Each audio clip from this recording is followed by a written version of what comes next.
सो ये है Honda hornet 2.0 OBD2B model. सब्जी का बैग मैंने लटका दिया इसमें, और आज होगा इसका माइलेज टेस्ट। मैंने ये वीडियो डालने की बहुत डिफरेंट तरीके से कोशिश की है, तो मैं ये फाइनल सॉल्यूशन लेके आया कि भाई पहले एक पार्ट 1 बना लेता हूँ, जिसमें रहेगा कि भाई ओडोमीटर बेस्ड रीडिंग।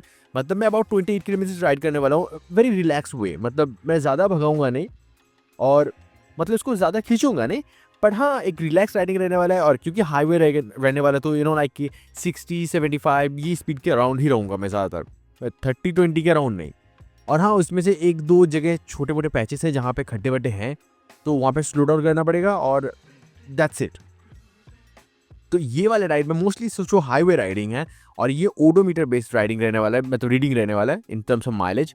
और मैं देखने वाला हूँ कि भाई यहाँ क्या माइलेज देती है ये। मतलब now to be more specific, ये E20 वाला ही फ्यूल है, तो मैं बिल्कुल भी कुछ ज़्यादा एक्सपेक्ट तो नहीं कर रहा हूँ।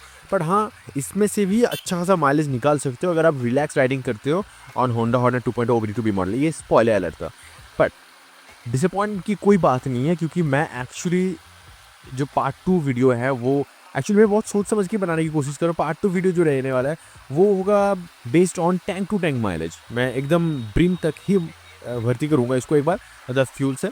और वो चीज़ करना is not the good thing, but मैं एक बार करने वाला हूँ फॉर यू गाइज रिक्वेस्ट।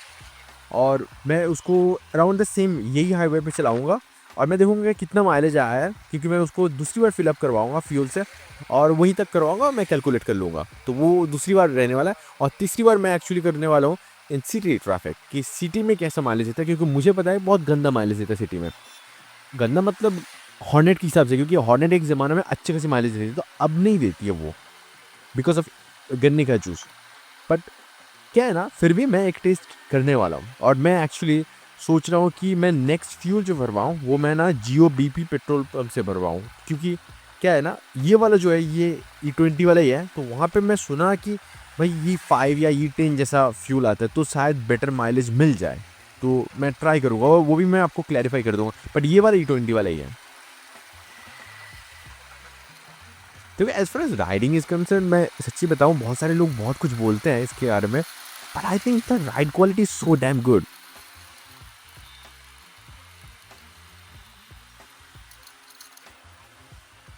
मतलब आप हाईवे पे राइड कर रहे हो 60-75-80 तक ना, जो स्पीड्स है ये सब टाइम पे it's so smooth, so damn smooth. आप फिफ्थ गियर पे हो, you are not gonna feel any vibration. या बाइक चल रही है तो वाइब्रेशन तो होगा ही, बट वो वाला फील नहीं करोगे आप कि भाई हाँ बाइक को पुश कर रहा हूँ।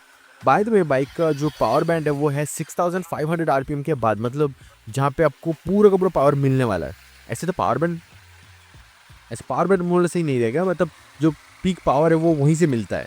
तो अगर आपको फुल पावर चाहिए तो वो आपको वही रेंज पे जाना पड़ेगा, जहाँ पे इंजन थोड़ा बहुत वाइब्रेट करने लगती है।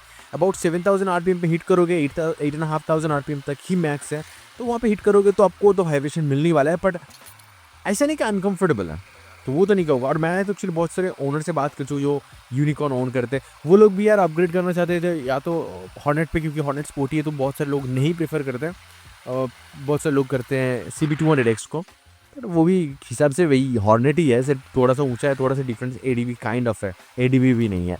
तो ये है सिचुएशंस। बाय द वे, मुझे राइड करने में इसको मज़ा आता है इसलिए क्योंकि लाइक कि USD at the front gives you so much stability, बहुत अच्छा स्टेबल बनाती है बाइक को। और ब्रेक्स अच्छे हैं भाई। बहुत से लोग कहते हैं 270 mm है, शायद 300 होता तो अच्छा होता। हाँ होता तो अच्छा होता, बट कुछ खास फ़र्क नहीं पड़ा मेरे को, क्योंकि मतलब इन टर्म्स ऑफ ब्रेकिंग मुझे अगर फील की बात करनी है ना, तो I think they both are great. Rear वाला तो रियर के हिसाब से ग्रेट है, बट फ्रंट के कंपैरिजन में नहीं है। फ्रंट वाला तो एकदम मस्त बाइट है। मैं तो बहुत सारी चीज़ों को बचाया, बहुत सारे लोगों को बचाया, खुद को बचाया, just because of this brake. So I am totally happy about that. By the way, बहुत सारे लोगों को अगर नहीं पता, ये बाइक 130 तक मैक्स जाती है, और अगर इजीली पहुंचना चाहते हो तो 125 तक ही है। 130 कभी कभी जा सकती है। ये 17.03 bhp पावर जनरेट करती है एट 8,500 RPM, और 15.9 Nm टॉर्क जनरेट करती है 6,000 RPM पे। तो मैंने शायद पहले गलत बोला कि 6,500 में आता है, जो भी है।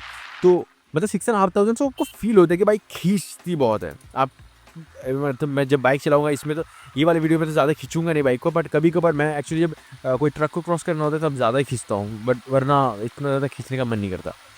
तो हाँ, और एक चीज़ है, बाय द वे इसका और एक चीज़ मैं बोलना चाहता हूँ, इसमें 5 स्पीड मैनुअल गियरबॉक्स है, 6 स्पीड नहीं है। तो जो लोगों को नहीं पता, ये 6 स्पीड होती तो अच्छी होती, बट नहीं है तो भी कोई प्रॉब्लम नहीं है। मेरे लिए तो सही है मोस्ट ऑफ द टाइम।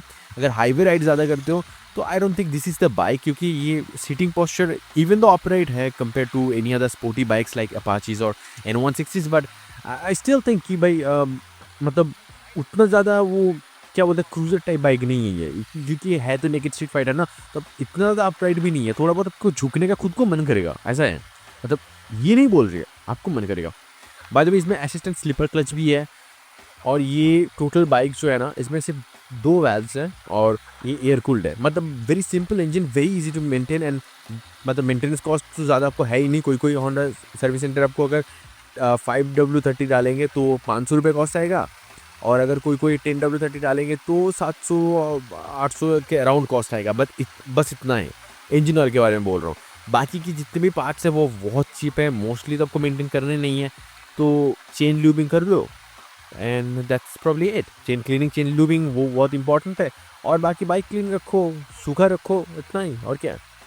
बाकी देखते हैं, चलाते थोड़ा बहुत। मैं इसको थोड़ा बहुत फास्ट फॉरवर्ड कर दूंगा ये वीडियो को, क्योंकि है तो बहुत लंबी video, but I don't think ये डालना ज़रूरी है। जो भी है मैं डाल देता हूँ, एक गाना लगवा दूंगा और बस वही। उसके बाद मैं एक्चुअली आपको लास्ट में दिखाऊंगा कि कितना माइलेज आया है और कितना फ्यूल बचा है। बाय द वे गाइस, आपको अगर वीडियो अच्छा लगे तो डेफिनेटली सब्सक्राइब कर देना, लाइक भी कर देना, क्योंकि बहुत ज़रूरत है उस चीज़ की। और एक चीज़ मैं बोलूँगा, माइलेज टेस्ट दूसरी तीसरी पार्ट भी आने वाली है, तो सिटी राइड के लिए भी मैं कब बनाऊँगा। रिक्वेस्ट मत करो इतना कि मैं तकलीफ में आ जाता हूँ, क्योंकि कोई लोग तो फोर्स करने लग जाते कि भाई कब तक आ रहा है भाई, इसके बाद आएगी कि नहीं आएगी। भाई इतना फोर्स मत करो, मैं भी और भी दूसरे काम से मैं उसके बीच में टाइम निकाल के वीडियोज़ बनाता हूँ, तो एवरी टाइम पॉसिबल नहीं होता है, बट फिर भी मैं कोशिश करूँगा पार्ट 2 पार्ट 3 लाने की डेफिनेटली। और मुझे पार्ट 2 बनाने का ज़्यादा मन नहीं है, क्योंकि वो ब्रिम तक डालना होता है, और जो कि एक्चुअली अच्छी बात नहीं है बाइक के लिए, मॉडर्न बाइक्स के लिए। तो एक बार ही करूँगा मैं, दूसरे रिव्यूअर्स की तरह मैं नहीं कर सकता, क्योंकि वो लोगों के पास टेस्ट राइड बाइक्स हैं एंड थिंग्स लाइक दैट, तो वो लोग बाइक चेंज करते रहते हैं। मेरे लिए खुद का बाइक है, बहुत दिन तक यूज़ करने वाला हूँ, तो ये तो पॉसिबल नहीं है। एक चीज़ है भाई, इसका मैं सिटी माइलेज भी देखूंगा एक बार, वो ज़रूरी है, क्योंकि मुझे मालूम है कि कितना है, बट मैं आपको वीडियो में प्रूव करके दिखाऊंगा, क्योंकि वही वीडियो लोगों को चाहिए, लाइव प्रूफ। किसी को मेरे बात पे भरोसा नहीं है भाई, क्या कर सकते हैं।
देखो फाइनली ये है माइलेज इसका 27.6 किलोमीटर मैंने रन करवाया, अबाउट हाफ लीटर तेल जलाए ये दिखा रहा है, और माइलेज है 47.1 जो कि एक 184 से इंजन, इतना अच्छा पिकअप, इतना अच्छा power output and torque delivery, फिर भी 47.1 माइलेज। बट अब अगर आप कैलकुलेट करेंगे ना तो एक्चुअली ये हाफ लीटर तेल नहीं जलाए, 585 मिलीलीटर तेल जलाए, करीबन हाफ लीटर से 100 ml ज़्यादा है। पर वो ओडोमीटर नहीं दिखा सकता क्योंकि 0.58 ये नहीं दिखाता है, इसमें या तो 0.5 दिखता है या तो 0.6 दिखता है, 0.7 एक गोल मोल नंबर में दिखता है। तो इस हिसाब से एक्चुअली अगर 0.5 होता ना तो इसमें 55 का माइलेज मिलता है हिसाब से अगर कैलकुलेट करेंगे तो 47.1 मतलब तो उसमें सिर्फ 600 के अराउंड तेल कंज्यूम किया है।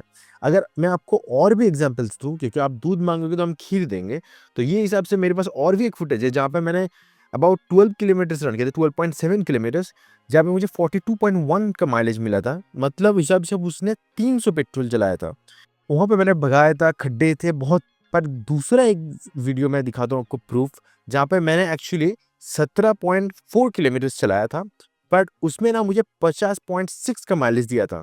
तो अगर आप हिसाब करोगे ना तो अराउंड 350 पेट्रोल जला था। यहाँ पे 300 दिखा रहा है बट 350 पेट्रोल जला था। तो वही 350 में अराउंड 300 की आजू बाजू में मैंने 17.4 किलोमीटर रन किया था, बट वहाँ पे प्योरली इको मोड था।